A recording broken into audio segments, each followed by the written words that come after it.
another couple. The people are doubled up, tripled up in apartments across the city, and this is a part of the invisible homelessness situation that we see in Nashville.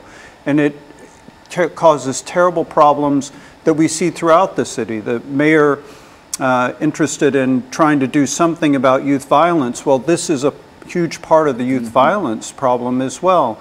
If people don't have stable places to live, if they're in camps and they're threatened with eviction, wherever they're threatened with eviction, they ultimately, it increases the tensions and the problems within the area. There have been a series of apartments that have been bought out and turned into higher priced housing. Edmondson Manor, for example, and the James Robertson, which still is empty. And all of these people have been forced into other places, often either outside of the county or into literal homelessness. Now, Mr. Rodriguez, you talk about the statistical information in reference to the homeless population. Give us some information in reference to that and how what we're doing here in Nashville differs from some of the issues, some of the other areas that you might be familiar with. Yeah, so my focus in my research is national, although in the last year or so I've tried to focus more on Nashville specifically. What's really striking to me is how normalized mass homelessness has become. So in leading up to the 1980s, homelessness was more or less cyclical. It would be tied a lot more to the labor market. When there was a lot of unemployment, there would be a lot more homelessness. When unemployment would go down, homelessness would tend to go down too.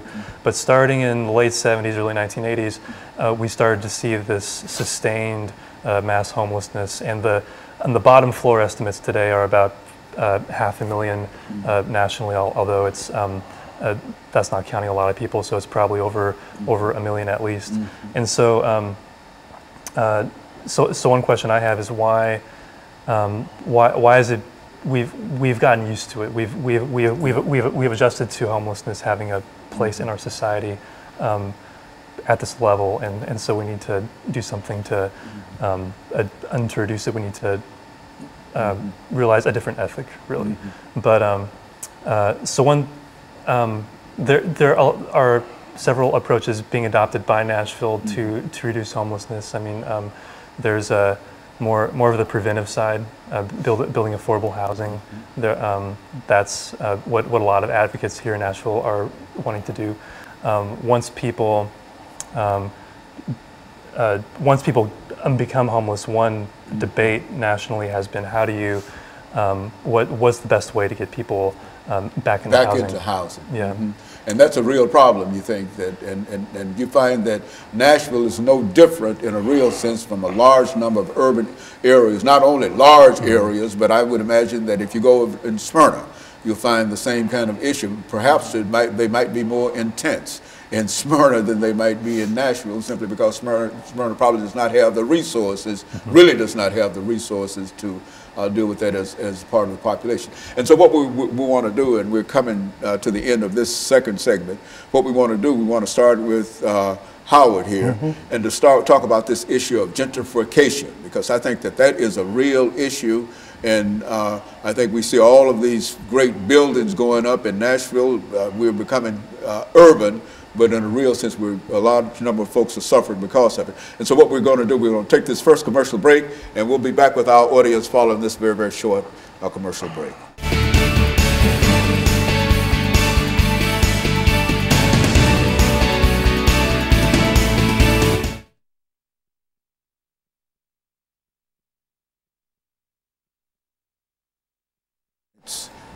Three minutes. Everything that you know that might be helpful in terms of what we're trying to accomplish here today, dealing with this issue of gentrification. You see, this is what we want. That's how we want to do it. And so all of you have the information in reference to. The only thing I know is that everywhere I go, I think that I'm in New England or somewhere, and I see all of these houses and some of the places that were dilapidated and whatever. You go by now and they've been rebuilt and they've got a nice front to it, and there are different structures and something's going on there, but the same people that once lived there are no longer there. And what happened? And so that's what, that's what I see. That's what it is. That's exactly what it is. That's why I was attracted to this as an issue here.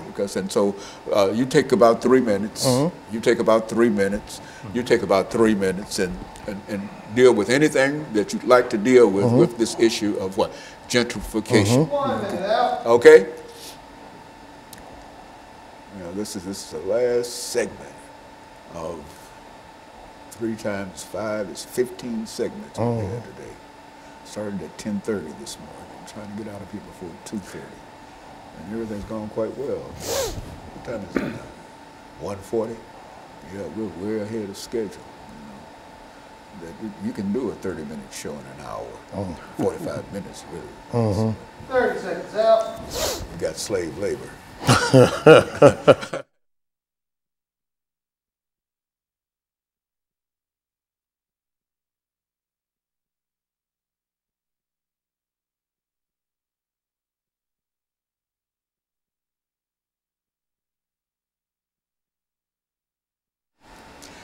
Thank you and welcome back to the final segment of the show for today. The topic is homeless displacement and gentrification in Music City. And we have with us Mr. Allen, Mr. Rodriguez, and Mr. Lester. And so we have all 3 of you with us during the final 10 minutes that we have here. Let's start off, Mr. Allen, by talking about this issue of gentrification and the impact that it has on Nashville itself, and then you'll have 3 minutes and you'll have 3 minutes. Well, being a Nashvilleian, I watched Nashville change. All this land has been entrusted, so they have no place to go now but to the areas of poverty. And that's through North Nashville and into East Nashville. And about 4 weeks ago on NPR, they said that they're doing gentrification in North Nashville, East Nashville, West Nashville, and South Nashville all at the same time. No other city is doing that, even though there's gentrification going on in other cities.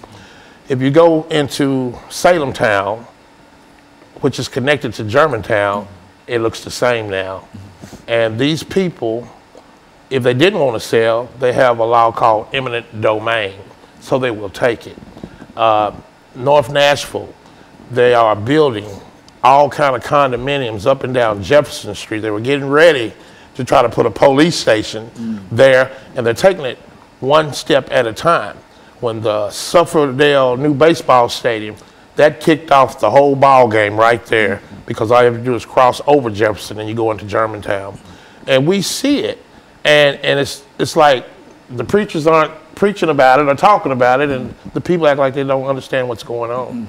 And it's just really not a proper way of really calling this a it city, because it's not an it city.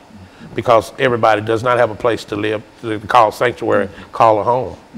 And so what we're saying, Mr. Rodriguez, in a real sense, that while we might talk about gentrification, this really has an impact upon the lives of folks who are in those areas. And I would imagine one of the solutions might be is to provide some kind of housing for the folks who are displaced. Is that what we're saying here? Yeah, well, we need to find some way to prevent the destruction of affordable housing. And one reason is because it affects African American communities in particular very hard, and that's one reason why after 1980. African Americans have been disproportionately homeless. Before 1980, that wasn't really the case. So I think gentrification has something to do with that. So that no matter how old the structure might be, when you remove the structure, the house itself, no matter what the conditions might have been in that house, the people still had a place to go. And when you remove the house, the people no longer have a place to go, and they are literally homeless. I guess this is what we talk about, the destruction of the homeless population. Is that what we're talking about? Yeah, it used to be a lot more common to have single room occupancy homes, different, like really lower quality homes. While not ideal, they were still something. But as urban renewal has really taken flight, that kind of housing has been destroyed in a lot of cities. Well, Mr. Lester, in view of the fact that everywhere you look, you see some kind of skyscraper going up in Nashville, which is to say that we have the ingenuity to build as many of these things as we possibly can and as fast as we possibly can. Cannot there be some kind of agreement that we can develop at least one or two of these large structures, homeless kind of structures that will allow for some of the individuals who are made absolutely homeless to have a place to lay their heads at night?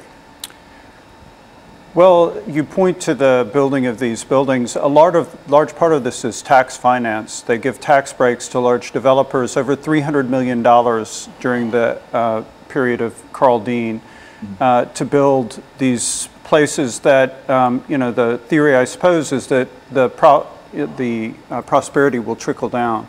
Unfortunately, it really has not trickled down. Poverty has increased dramatically in Nashville. It's, as I said, 1 in 5 now, including 35,000 children. And yes, there should be money available to build affordable housing. Now, we're not so interested in seeing it concentrate. I work with NOAA's Affordable Housing Task Force as well as a voice.